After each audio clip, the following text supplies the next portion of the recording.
guys, welcome back to my channel. So today we're going to be doing a pink glam cut crease eyeshadow look. And so I'm going to be using the Anastasia Beverly Hills eyeshadow primer. It is more opaque, so it is really nice to get an even base for your eyeshadow look. I am using pinks and really bright colors, so I really want that to show up. Normally I would use my concealer, but I wanted to use the rest of this up, so there we go. And then I'm using a big fluffy brush to blend it out. You can use your fingers or another brush, but I just like the diffused look of it just so it doesn't look like I have something on.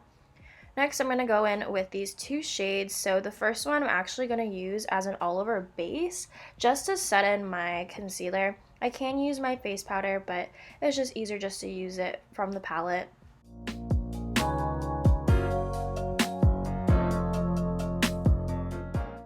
So after I do that, I'm going to go ahead and use this light brown shade, kind of to draw a map of where everything is going to lay. I usually use a light brown shade just for a good transition shade, but you could tell later on in the video that you won't even be able to see this anymore because I did use a bright pink color. If I were to use something not so extreme and glam, maybe something like smoky or a little bit more natural, that's when you would use this as that transition shade. I really didn't know what I was going to be doing during this eyeshadow look, so I just put it down just as a reference to what I should do. So next, I'm just trying to figure out what colors to do. I went into this not knowing even what I was going to do, but I knew I wanted to do something really glam, so I chose pink, of course. I'm going to do a mixture of stippling onto the eye as well as going back and forth with the brush, and I'm just laying down that pink base color.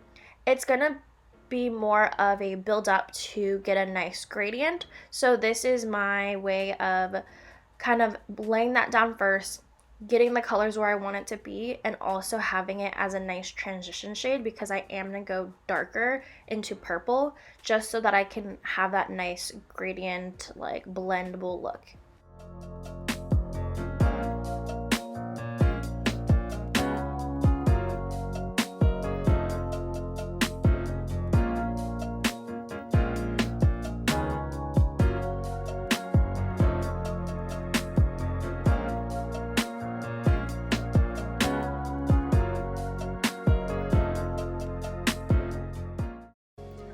Next color is a mix of that like medium pink and a purple just to kind of bring in more of the intensity of the look that I want.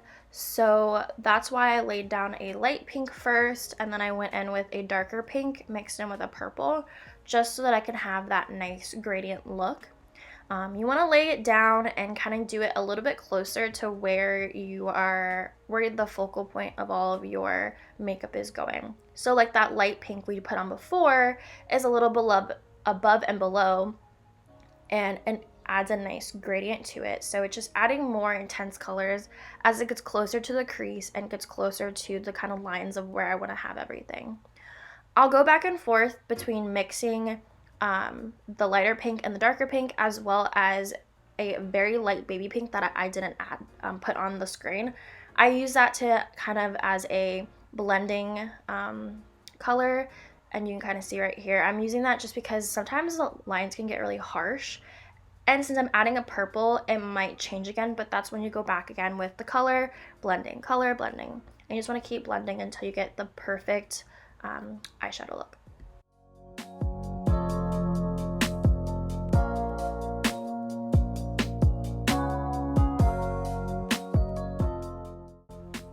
Next, I'm going to go in with that purple and really go close to where I want everything to be. So you can see I'm drawing the line of how the cut crease is going to be.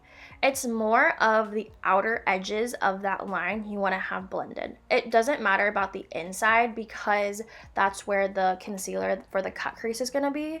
So you can kind of see me, I'm going back and forth in it and then blending, as well as just drawing the line and then going over to intensify it as I draw the line and draw the shape.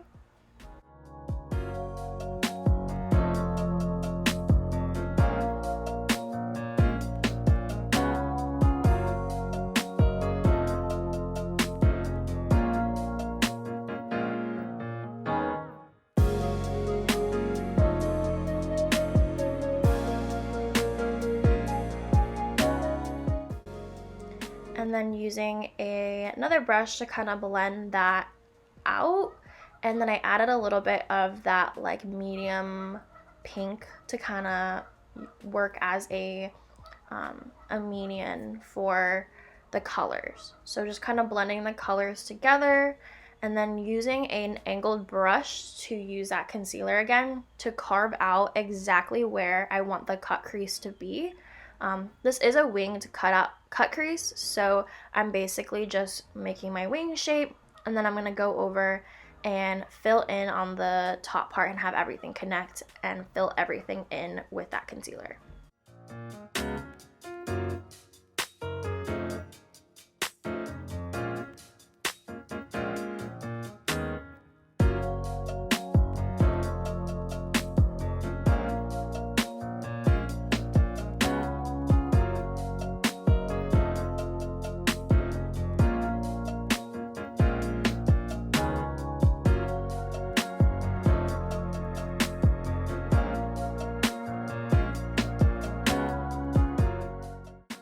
Using a concealer brush, I'm actually going to go in and fill everything accordingly. I use that angle brush to really draw where the lines are, but with this I'm actually filling it in and I'm making sure that it is opaque and nice and light so that I can put the next shade on top of it.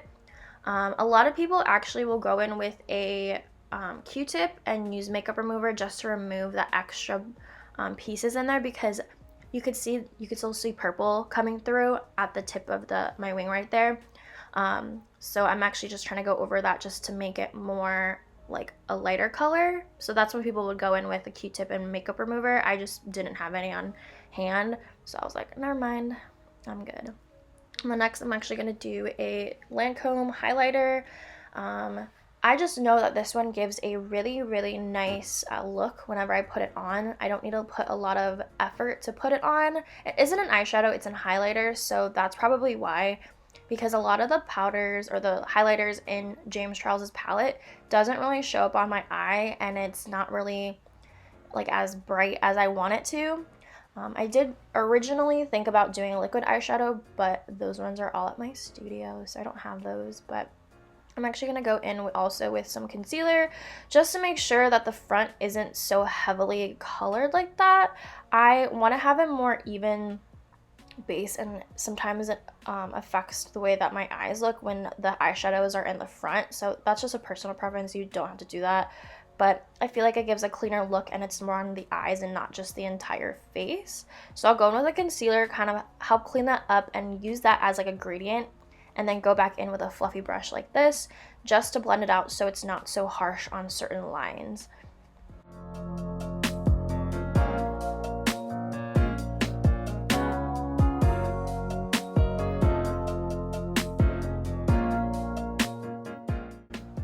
Next, I'm going to go in with this pink sparkly shade from the James Charles palette. My highlighter that I put on there was a little too warm for my liking, so I actually put a little bit more of the pinky tone one on there just to kind of bring it all together, because it is more of a pinky toned eyeshadow look. Going in with the Benefit roller liner. It is just a felt tip liquid liner and it's waterproof and it's amazing. I love this stuff.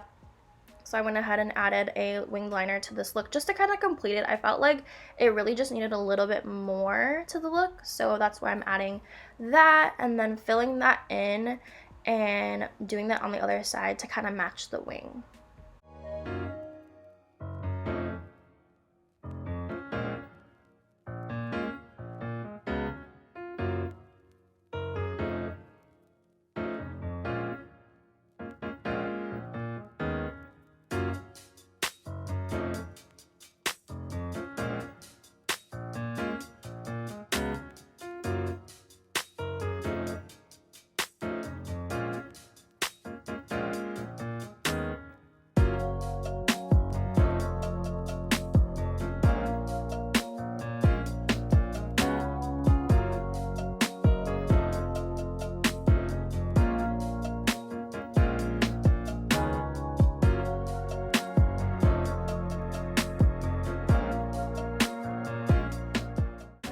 Next, I went in with the Better Than Sex mascara by Too Faced. This is pretty good mascara, but I was actually running low, so it's not grabbing it the way that I want to. So I actually went in with the L'Oreal one afterwards, but I didn't add that in the video. Next, I'm actually going to go underneath my eyes with concealer just so that I can have a clean base on everything. And I did get a little bit of fallout and a little bit of sparkles that came down onto my cheek. So I actually wiped those away, add a little bit more concealer, a little bit more powder, just so I can take pictures and the look is complete. Next, I do not know what kind of lashes these are exactly, but I know they're from Kiss or Allure. Those are the two brands that I buy from. And I want to say this is actually Allure now that I think about it. So one of those two, but it's always those like Luxe Glam, like extra large lashes, because they just always make my eyes look 10 times better, as you can see right here. So yeah.